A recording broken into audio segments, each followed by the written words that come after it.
जबर में छोड़ में रोना डाल दे बारू आ हइलो इतवा के सोझा न तो बोल दे बारू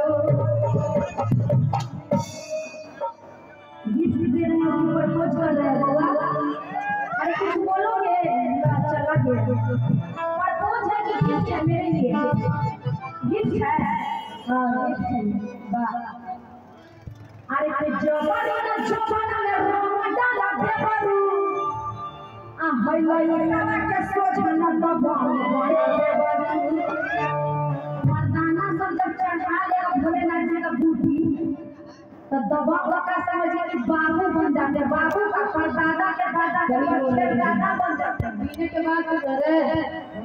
मारियो देगा तो कहीं हाथ एक तरह देख लो करे वो मारेगा नहीं मतलब देख ले इसीलिए बोल जाए तन होके कहत है कि जबर न जोबन में रोवा डाल दे बारू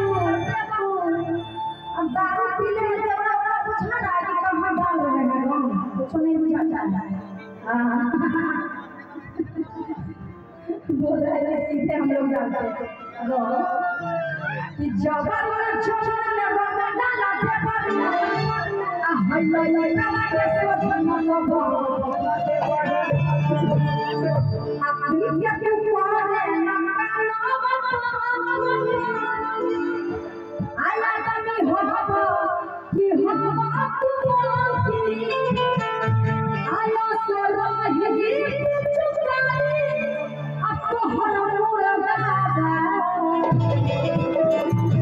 आया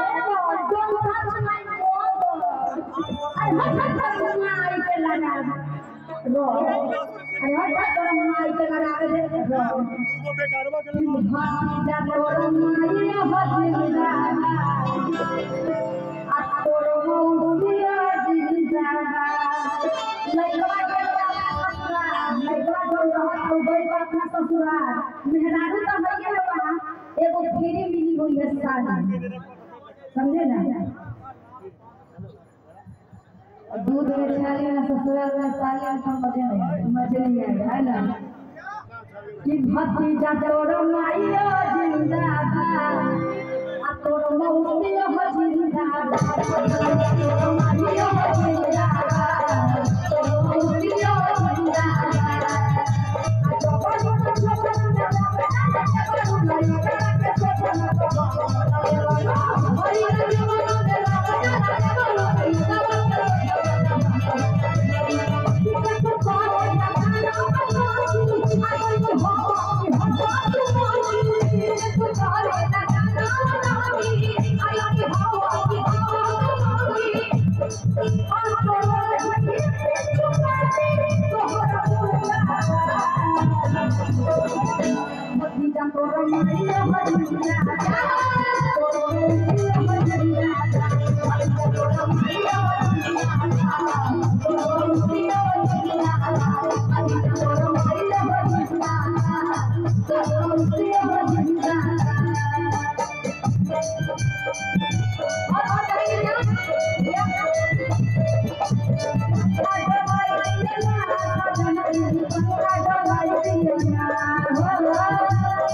100 रुपये का पुरस्कार है।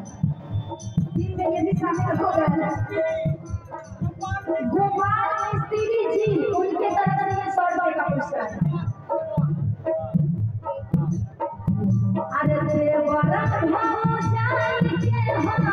होलिया चुनाए हो, डाले तो हमारे हमारा